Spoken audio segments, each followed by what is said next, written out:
is as soon as I walk up to the chute, the first thing I want to do is I want to have somebody get a neck rope on that horse. I want to make sure that he's tied in. Next thing I'm going to do is I'm going to rub his back off, make sure he doesn't have any stickers or anything bothering him.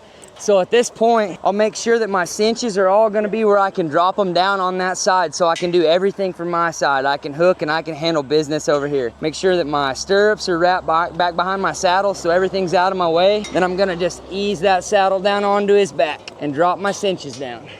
So once I've done that right there, I always personally like to grab my latigo like this, and I like to take it and wrap it over this top chute bar. That way if something happens when I'm going to hook my saddle, that horse goes to freaking out, I've got control of my saddle. It can't go anywhere.